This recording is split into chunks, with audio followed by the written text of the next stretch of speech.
I invite you to rise as you are able for the hearing of the Holy Gospel according to Luke chapter 12.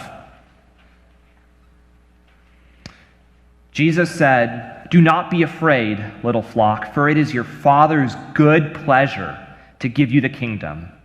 Sell your possessions and give alms.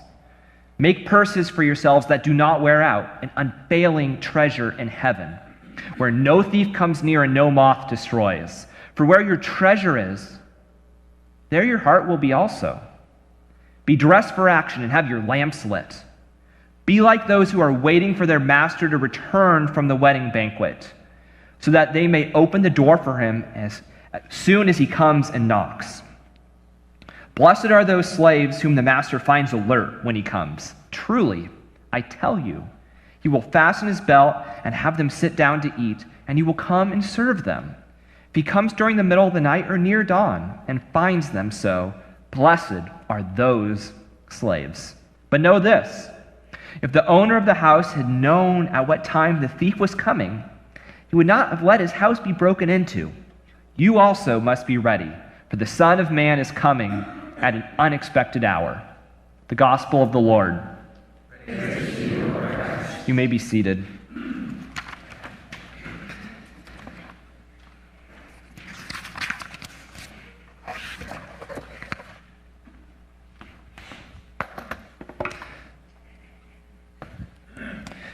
A year ago to the day, August 7th, 2022, I landed in Berlin, Germany, and I was carrying two secrets with me.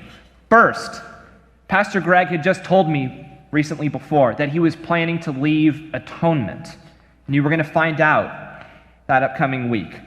And then second, after a period of infertility, Alyssa was finally pregnant. Fast forward a year to the day, August 7th, 2022, we are voting to call a new senior pastor, and Alyssa is still pregnant. Well, she's actually pregnant again.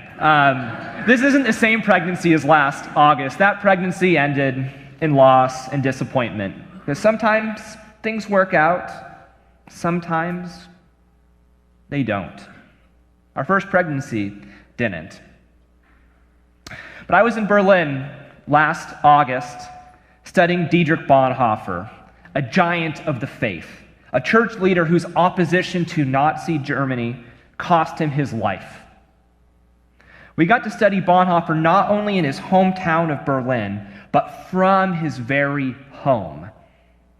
My professor teaching the class had promised that studying Bonhoeffer from his house would bring deeper significance to Bonhoeffer's work and to our week.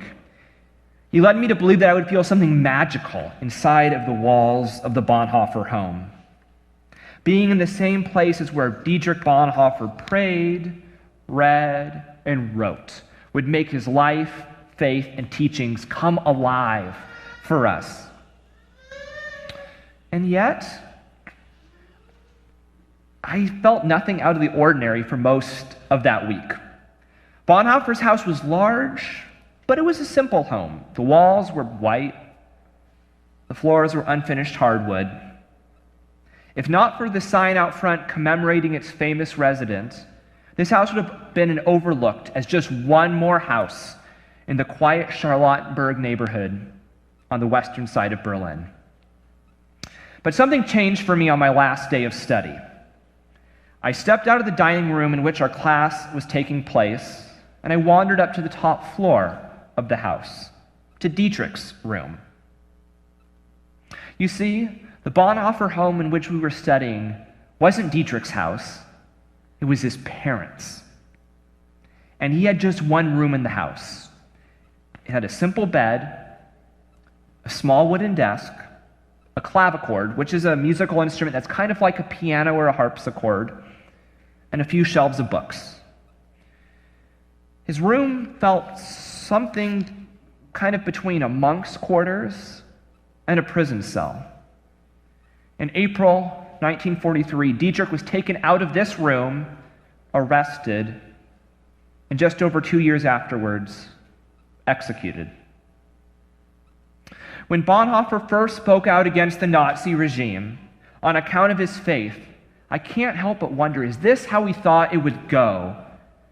Would it take him from out in the world back to his parents' attic, making it no farther than the spare room in his parents' house? For such a famous, significant, and influential person, being in his attic, in his room, felt kind of underwhelming.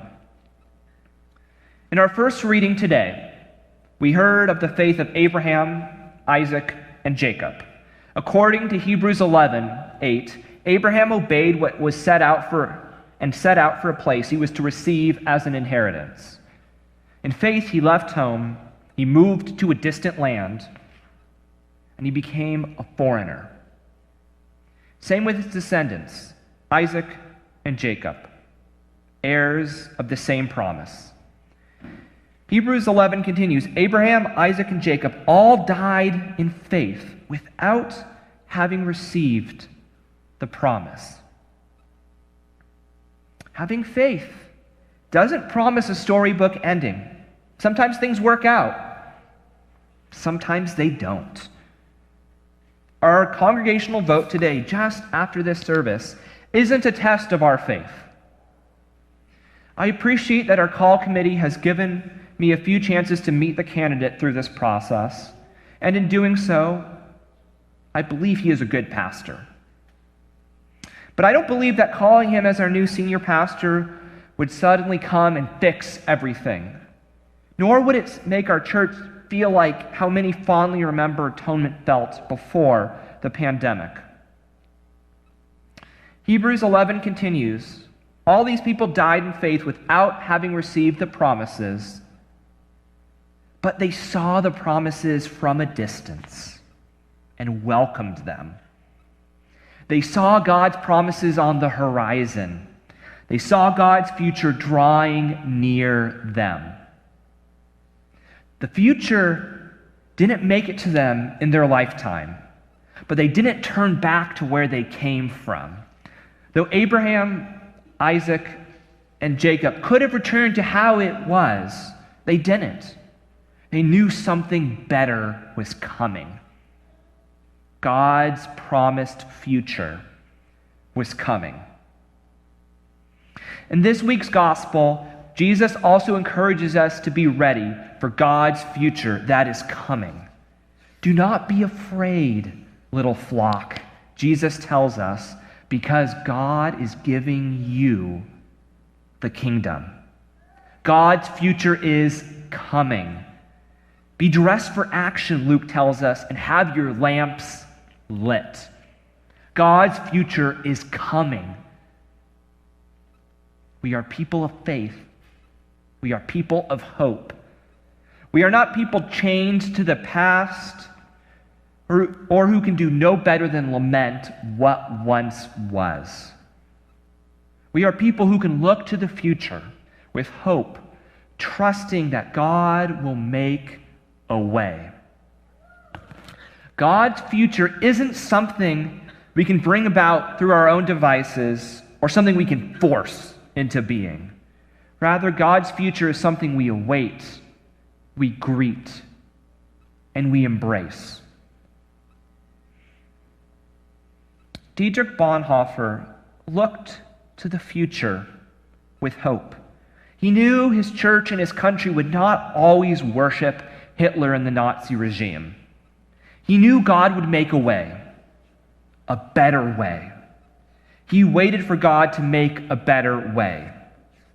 This did not come until after his life ended, but God's future and God's dream lasted longer than the Nazi dream. God's future and God's dream will outlast and exceed every earthly dream.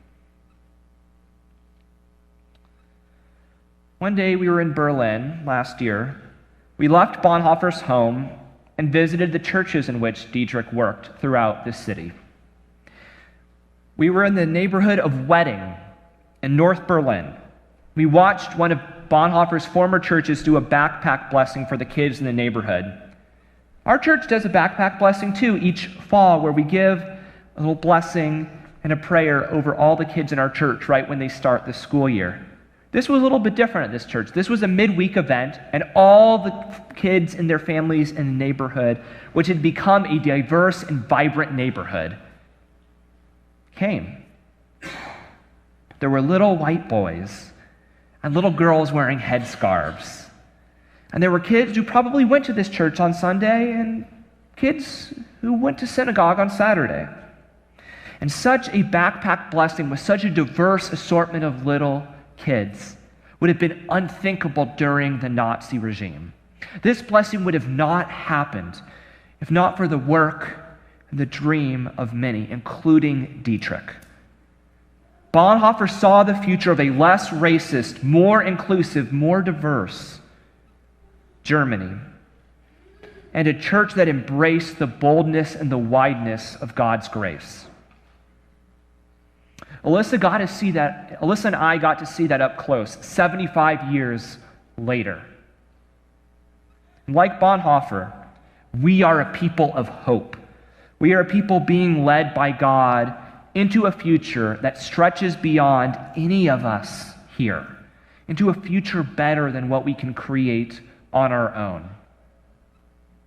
It is my prayer and my hope today that we may be a church that says yes to God's future, that awaits God's future with hope, with anticipation, and with faith. May it be so. Amen.